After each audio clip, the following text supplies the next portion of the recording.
Aaradhya motivational stories channel में आपका स्वागत है। अगर आप इस चैनल पर नए हैं तो चैनल को सब्सक्राइब करें और पास के बेल आइकन को दबाएं। इससे मेरी अगली वीडियो का अपडेट सबसे पहले आपको मिल जाएगा। मेरा नाम मोहिनी है।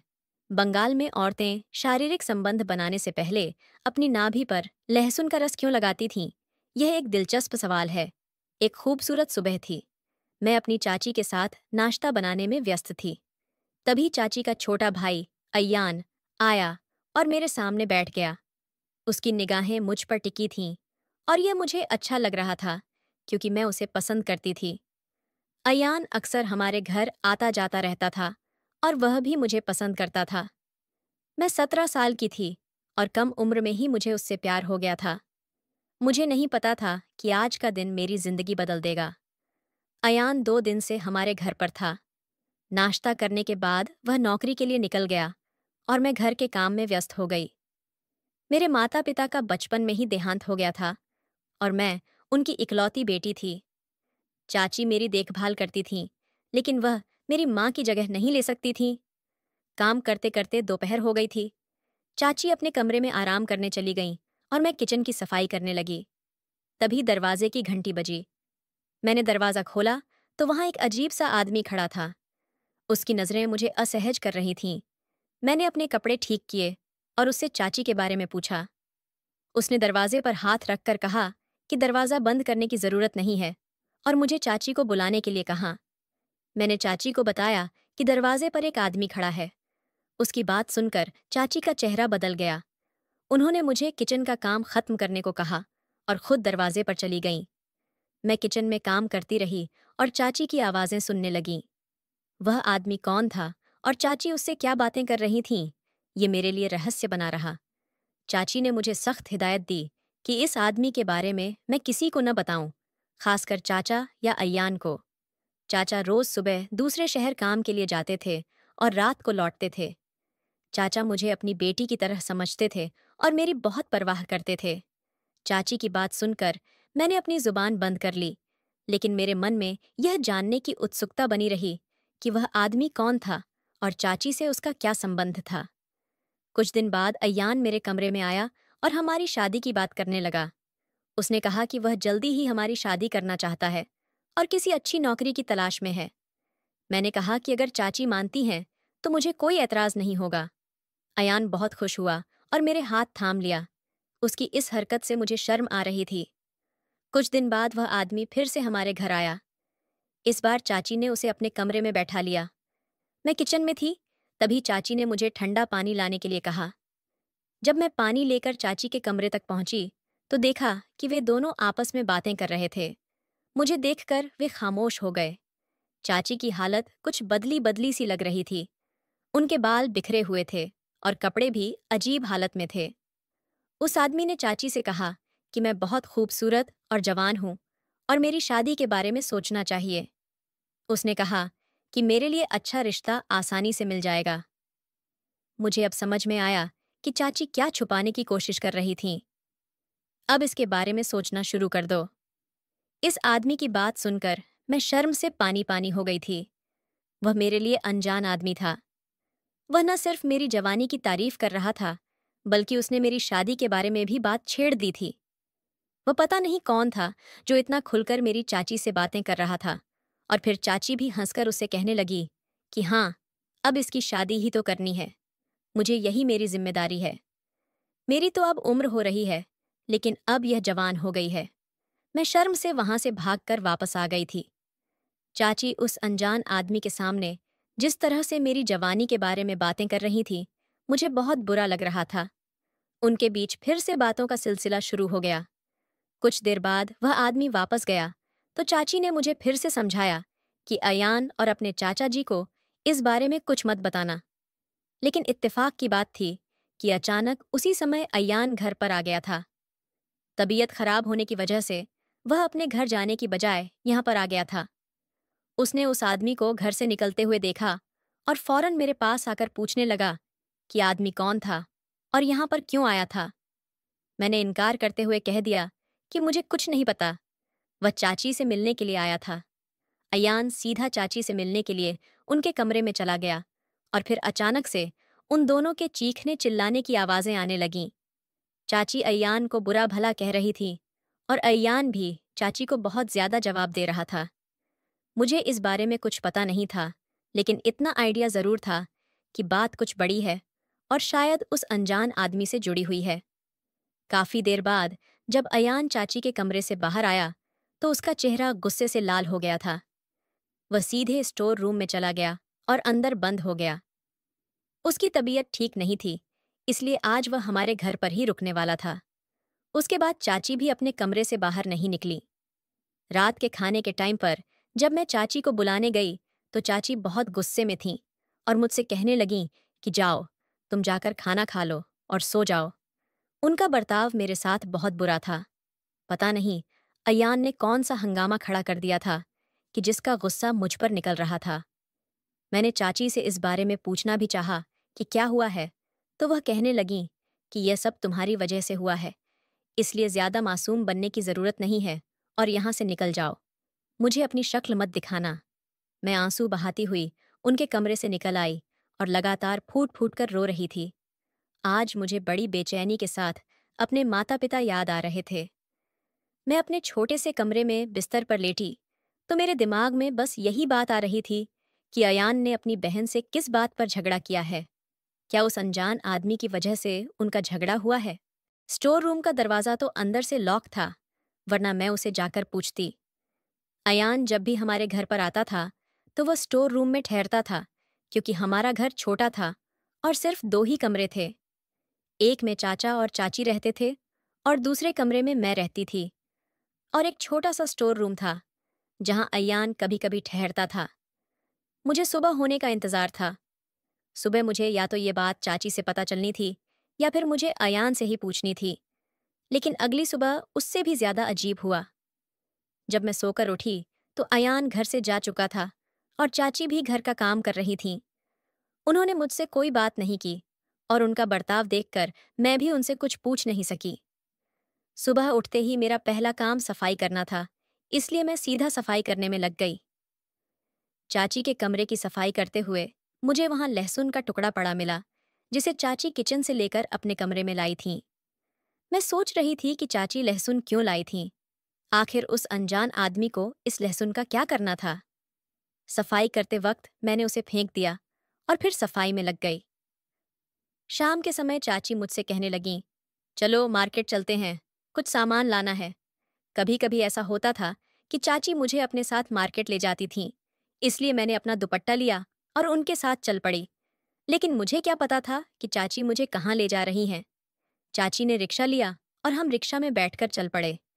लेकिन जब रिक्शा वाले ने मार्केट को पीछे छोड़ दिया तो मैं हैरान रह गई। मैंने चाची से पूछा कि हम लोग कहाँ जा रहे हैं। बाजार तो पीछे निकल गया। वह कहने लगीं कि दूसरा सामान खरीदना है, इसीलिए दूसरे मार्केट जा रहे हैं। उनका बर्ताव पहले से कुछ बेहतर लग रहा था। काफी देर बाद हम एक अजीब से बाजार में पहुंचे। वहां भीड़ भाड़ तो थी, लेकिन लोग अजीबोगरीब लग रहे थे। हम उतरे और चाची मुझे किसी दुकान के बजाय बाजार के पीछे बने हुए एक घर में ले गईं। एक बड़ी उम्र की औरत ने दरवाजा खोला और चाची को देखकर मुस्कुराने लगी। चाची कहने लगीं, इसे अपने पास रखो, मैं माल की सही दाम लगवा कर आती हूँ। मैंने चाची को परेशानी से देखा कि वह मुझे अपने साथ ले जाने के बजाय यहाँ क्यों छोड़कर जा रही है। चाची ने मेरा चेहरा देखा और कहने लगी कि परेशान मत हो, ये भी तुम्हारी चाची ही है। तुम यहाँ बेफिक्र होकर बैठो, बस कुछ देर में मैं वापस आती हूँ। फिर चाची मुझे छोड़कर वहां से चली गईं। उस औरत ने मुझे अंदर ले लिया और घर का दरवाज़ा बंद कर दिया।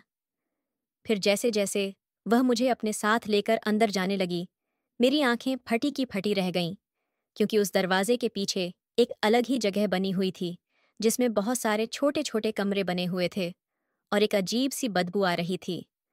कुछ कदम चलने के बाद ही मुझे आइडिया हो गया था कि मैं किसी सामान्य जगह पर नहीं हूँ। दरवाजों के पास छोटे छोटे कपड़े पहनी हुई लड़कियां खड़ी हुई थीं, जो मुझे देखकर मुस्कुरा रही थीं।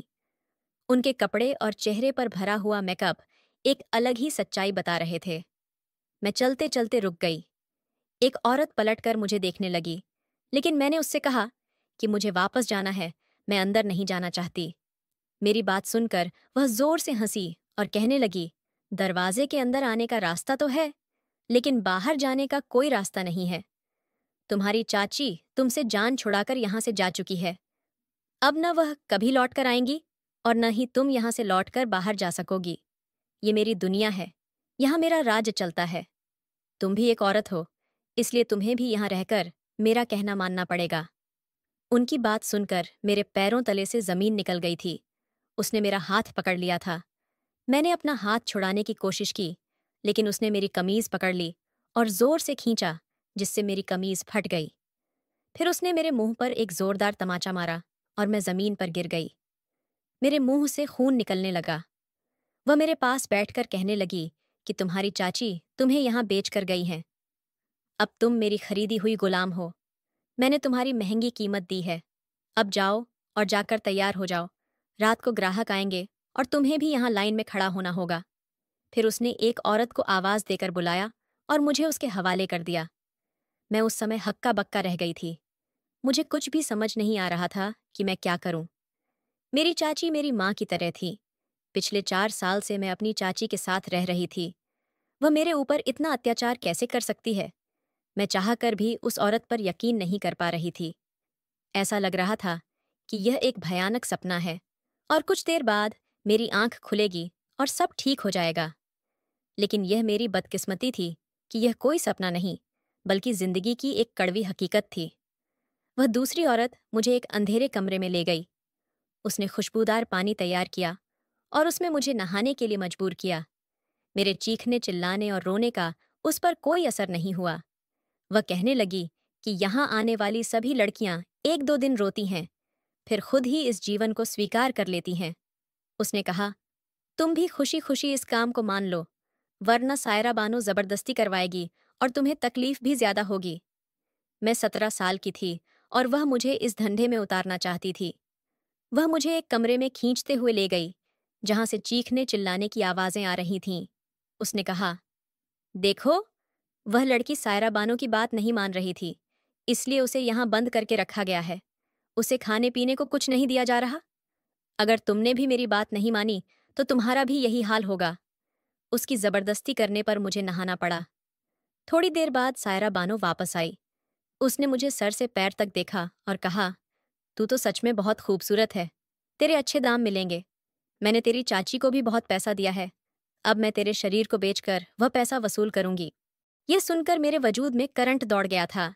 सायरा बानो की बातों से मुझे लग रहा था कि यह कोई सपना नहीं, बल्कि एक कड़वी हकीकत है। अब मेरी आंखों से लगातार आंसू बह रहे थे। मैंने उस औरत से पूछा, मेरी चाची ने मुझे यहां क्यों छोड़ दिया? वह जोर से हंसी और कहने लगी, ये तो तुझे मालूम होगा, हम तो बस माल खरीदते हैं। वह दूसरी औरत, जिसका नाम बेगम जान था, सायरा बानो से कहने लगी, यह अभी छोटी है, इसे नाचने के लिए इस्तेमाल करना चाहिए। जब यह समझदार हो जाए तो इसे किसी अच्छे ग्राहक के सामने पेश करना चाहिए, ताकि इसका सही दाम वसूल हो सके। बेगम जान मुझे प्यार से समझा रही थी। उसने मुझे 1 महीने तक महफिलों में नाचना सिखाया। फिर मुझे भी महफिल का हिस्सा बनाया गया, जहां शराब के नशे में डूबे आदमी हमारे सामने बैठ जाते थे और हमें अजीबोगरीब कपड़ों में उनके सामने नाचना पड़ता था। एक दिन एक अमीर आदमी कोठे पर आया और उसने मुझे RS 50,000 की कीमत पर एक रात के लिए खरीदना चाहा। सायरा बानो ने खुशी खुशी यह सौदा मंजूर कर लिया। उसने बेगम जान से कहा कि मुझे तैयार कर दे। ये सुनकर मैं फूट फूट कर रोने लगी। बेगम जान ने मुझे समझाया कि जितना ज्यादा शोर करोगी, ग्राहक तुम्हें उतना ही परेशान करेगा। उसने मुझे तैयार करते हुए कहा कि एक रात के लिए समझ लो कि वह तुम्हारा पति है। बेगम जान ने कहा, कभी कभी हमारी खूबसूरती ही हमारे लिए मुसीबत बन जाती है। ये तुम्हारा खूबसूरत चेहरा और गोरा चिट्टा शरीर तुम्हारे लिए सिवाय मुसीबत के और कुछ नहीं है। अगर तुम इतनी खूबसूरत ना होती तो कोई तुम्हारे दाम भी नहीं लगाता। मैं भी अपनी खूबसूरती से तंग आ चुकी हूँ। मैं 42 साल की होने वाली हूँ, लेकिन मेरा खूबसूरत चेहरा और शरीर की चमक दमक मुझे बुरा नहीं होने देती। ये सुनकर मैं और भी टूट गई थी। अब मेरे पास कोई विकल्प नहीं बचा था। मुझे अपनी किस्मत से लड़ना ही था। कोई ना कोई मेरे दाम लगा ही देता था और फिर मुझे खुद को उसके सामने पेश करना पड़ता था। जब तक मैं खूबसूरत हूं, तब तक मुझे ये सब झेलना होगा। बेगम जान मुझे दिमागी तौर पर तैयार कर रही थीं और मेरे आंसू रुकने का नाम ही नहीं ले रहे थे। मुझे बार बार चाची और अय्यान की याद आ रही थी। मुझे अब तक यकीन नहीं हो रहा था कि चाची ने मुझे जानबूझकर यहाँ छोड़ दिया और इसमें शायद अयान का भी हाथ है। जब मैं पूरी तरह तैयार हो गई तो बेगम जान ने मेरी नज़र उतारी और कहने लगी, गहरी सांस भरकर कमरे में दाखिल हो जाना और खुद को उस आदमी के हवाले कर देना। मेरे पास और कोई रास्ता नहीं था, इसलिए मैं छोटे से कमरे के अंदर चली गई। वहां एक मध्यम रोशनी वाला पीला बल्ब जल रहा था, जिसकी रोशनी में सब कुछ भयानक लग रहा था। मैंने सोचा था कि जाते ही मैं उस आदमी के पैरों में गिरकर रहम की भीख मांगूंगी, लेकिन वह आदमी बहुत ही पत्थर दिल निकला। वह 35-40 साल का था और मेरे पिता की उम्र का लग रहा था। जब मैं कमरे में दाखिल हुई तो उसने मुझे देखकर एक खतरनाक मुस्कान दी। उसके माथे पर एक बड़ा सा जख्म का निशान था और उसकी एक आंख लाल हो रही थी। उसकी नज़रें मेरे शरीर पर टिकी हुई थीं। मुझे इतना डर लग रहा था कि मैं बाहर निकलने लगी। तभी उसने मुझे पकड़कर खींच लिया और कहा, तुझे महंगे दामों में खरीदा है, तू कहाँ भाग रही है? उसकी शराब की बदबू ने मेरी सांस बंद कर दी थी। मैं रहम की भीख मांगने लगी, लेकिन उसे मुझ पर तरस नहीं आया। वह कहने लगा, सीधे बिस्तर पर आ जा। मैं अच्छी तरह जानता हूँ तेरे जैसी लड़कियों के नखरे। उसने मुझे बिस्तर पर धक्का दे दिया और तभी मेरे दिमाग में बेगम जान की बातें घूमने लगीं। उन्होंने कहा था कि बिस्तर पर जाने से पहले अपनी नाभि पर लहसुन का रस जरूर लगा लेना। मैंने लहसुन की कली को मुट्ठी में दबाकर रखा था और उसे अपनी नाभि पर मलना शुरू कर दिया। कुछ ही देर में मैंने पूरी लहसुन की कली अपनी नाभि पर मल दी और फिर वही सब हुआ जो होने वाला था। उस आदमी ने सारी रात अपने पैसे वसूल किए। मेरा रोना धोना किसी काम नहीं आया। वह आदमी तो बिल्कुल पत्थर दिल था। शायद वह शराब के नशे में चूर था या फिर उसे यह सब करने की आदत थी। मेरे लिए एक एक मिनट भारी पड़ रहा था। ऐसा लग रहा था कि रात खत्म ही नहीं होगी। एक वक्त ऐसा आया जब मैं बेहोश हो गई। जब मेरी आंख खुली तो बेगम जान मेरे सामने थीं। वह कस्टमर सुबह से पहले ही जा चुका था। बेगम जान मुझे होश में लाने की कोशिश कर रही थीं। जब मुझे होश आया तो उन्होंने मुझे सीने से लगा लिया और कहने लगीं, बस पहली रात ही मुश्किल होती है, अब सब कुछ आसान हो जाएगा। लेकिन मुझे ऐसा नहीं लगा कि कुछ भी आसान हुआ है। गुजरी हुई रात बहुत ही भयानक थी। होश में आने के बाद भी मैं चिल्ला रही थी। बेगम जान मुझे अपने कमरे में ले गईं और सारा दिन मैं उनके सीने से लगकर आंसू बहाती रही। मुझे अपनी माँ की बहुत याद आ रही थी। अगर आज मेरी माँ जिंदा होती तो शायद मुझे यह दिन ना देखना पड़ता। पहली बार मुझे यकीन हुआ कि माँ बाप के सिवा कोई अपना नहीं होता। मेरी चाची, जिसे मैं अपनी माँ की जगह देती थी, ने मुझे इस दलदल में धकेल दिया था। मेरा नाम मोहिनी था, लेकिन यहाँ पर मेरा नाम गुलजान रख दिया गया था। यहाँ सब लोग मुझे इसी नाम से पुकारते थे, क्योंकि मैं खुद भी भूल चुकी थी कि मेरा नाम पहले कभी मोहिनी था। सारा दिन मैं बेगम जान के पास रही। मैंने उनसे कह दिया था कि मैं किसी कस्टमर के पास नहीं जाऊंगी, लेकिन ऐसा कैसे हो सकता था कि कोठे पर रहने वाली लड़की की कीमत ना लगे। 2 दिन खामोशी से गुजर गए। तीसरे दिन एक 55 साल का कस्टमर मेरी कीमत लगाने के लिए आया। मैंने सायरा बानो से इनकार करना चाहा तो उन्होंने मुझे जोरदार थप्पड़ मार दिया। कहने लगीं, यहाँ इनकार करने की गुंजाइश नहीं है। अगर तू नहीं जाएगी तो मैं तुझे खुद कस्टमर के आगे पेश करूंगी।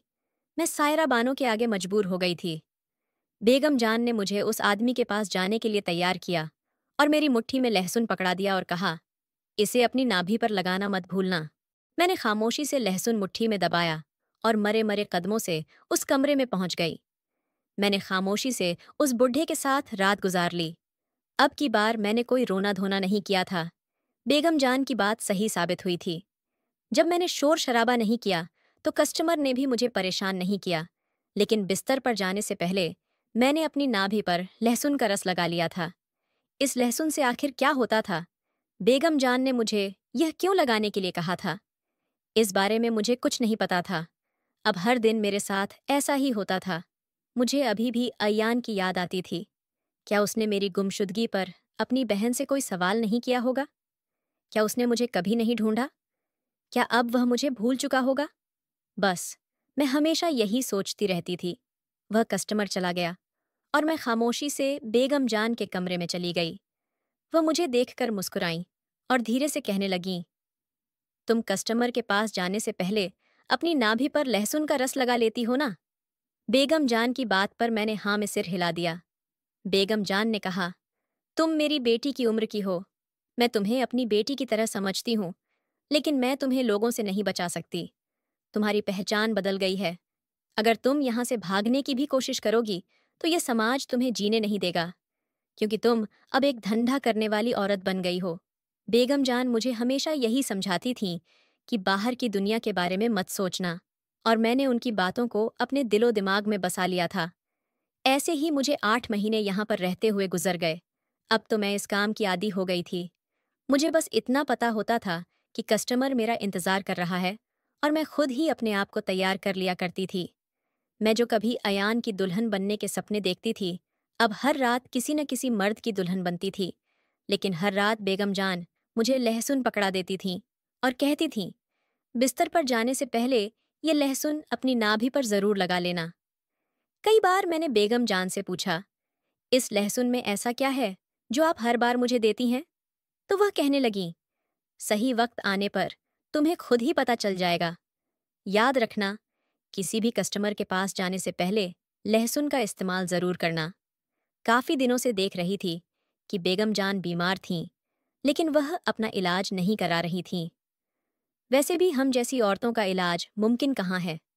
हमारा तो यहाँ कोई अपना ही नहीं है जो हमारी फिक्र कर सके। मेरी फिक्र करने वाली यहाँ पर सिर्फ बेगम जान थीं। अगले ही दिन सायरा बानो मेरे पास आईं और कहने लगीं कि रात को तैयार रहना, तुम्हारे पास एक कस्टमर आएगा। ये कहकर वह चली गईं और मैं तैयार होने लगी। अब मुझे इस दुनिया की आदत हो गई थी। जब मैं पूरी तरह तैयार हो गई, तो बेगम जान फिर आईं और मुझे लहसुन का टुकड़ा पकड़ाया। आज मैंने सोच लिया था कि आखिर बेगम जान मुझे लहसुन क्यों देती हैं, ये पूछ कर ही रहूंगी। लेकिन मुझे कस्टमर के पास जाने में देर हो रही थी, इसलिए मैंने सोचा कि वापस आकर पूछूंगी। कस्टमर मेरा इंतज़ार कर रहा था, इसलिए मैं कस्टमर के कमरे में पहुंच गई। इससे पहले मैंने लहसुन का रस अपनी नाभि पर लगा लिया था।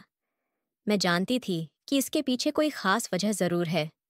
जब मैं कमरे में पहुंची, तो मेरी आंखें फटी की फटी रह गईं, क्योंकि उस कमरे में अयान था, जो नशे में चूर बिस्तर पर बैठा हुआ था। मुझे देखते ही वह उछल पड़ा और कहने लगा, मोहिनी, तुम यहाँ क्या कर रही हो? मैंने तुम्हें कहाँ कहाँ नहीं ढूंढा। मैंने उसे जोर से धक्का दिया और कहा, मैं मोहिनी नहीं हूँ, मेरा नाम गुलशन है। मेरी इज्जत लुट चुकी थी और सालों से इस कोठे पर मेरी इज्जत नीलाम हो रही थी। अयान ने मेरे कंधों को पकड़कर मुझे झकझोरते हुए कहा, मैं अच्छी तरह जानता हूँ कि तुम ही मोहिनी हो। यहाँ तक कैसे पहुंची? मैंने उसे पूरी कहानी बताई कि उसकी अपनी बहन ने मुझे यहाँ पहुंचाया था। ये सुनकर वह मेरे कदमों में बैठकर रोने लगा और कहने लगा कि जब उसकी बहन को हमारे अफेयर के बारे में पता चला, तभी से वह मुझसे नफरत करने लगी थी।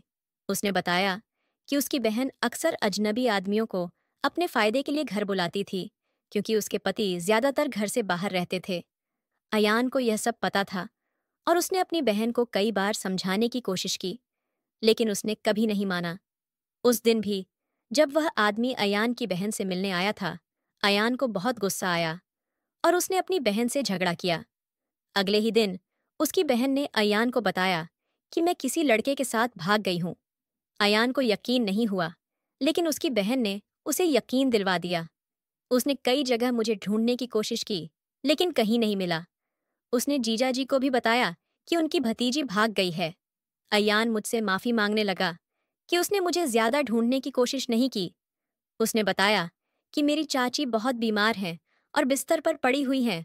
उसे उसके किए की सजा मिल चुकी है। उसने कहा कि मेरी चाची ने अपनी गलती छुपाने के लिए मुझे इस कोठे पर छोड़ दिया था। अयान ने मुझे अपने साथ ले जाने की जिद की, लेकिन मैंने साफ इनकार कर दिया। वह खामोशी से वहां से चला गया, क्योंकि वह जान चुका था कि अब मैं एक वेश्या हूं और इस हालत में वह मुझे कभी स्वीकार नहीं करेगा। अयान ने खुद को शराबी बना लिया था और कोठे पर भी आने लगा था। वह अपनी रात पूरी के बिना ही शर्मिंदा होकर चला गया और मैं बेगम जान के कमरे में आ गई। जब मैं बेगम जान के कमरे में पहुंची, तो देखा कि बेगम जान जमीन पर पड़ी हुई थीं। मैंने उन्हें छूकर देखा तो उनका शरीर ठंडा हो चुका था। यह देखकर मेरी आंखों से आंसू नहीं रुक रहे थे। मैं बेगम जान को ही अपना सब कुछ मानती थी और आज वे मुझे छोड़कर जा चुकी थीं। उनकी मुट्ठी में एक चिट्ठी थी जिसमें उनकी पूरी कहानी लिखी हुई थी कि वे किस तरह से इस कोठे पर आई थीं और उन्होंने अपनी जिंदगी कैसे गुजारी थी। चिट्ठी में लिखा था कि लहसुन के रस को नाभि पर लगाने से औरत कभी भी प्रेग्नेंट नहीं होती और वह तरह तरह की बीमारियों से भी दूर रहती है। बेगम जान को यह सब पहले से पता नहीं था, इसलिए वे इतनी ज्यादा बीमार हो गई थीं। जब उन्हें यह बात पता चली तो उन्होंने यह नुस्खा मुझ पर आजमाना शुरू कर दिया। क्योंकि उन्हें मेरी सेहत की बहुत फिक्र थी, इसलिए वे हर बार मुझे लहसुन पकड़ा देती थीं। अब बेगम जान इस दुनिया से जा चुकी थीं और अब कोई मुझे लहसुन नहीं देगा। मैं अब इस कोठे पर अपनी बची हुई जिंदगी गुजार रही हूँ, लेकिन आज भी मुझे बेगम जान की याद आती है।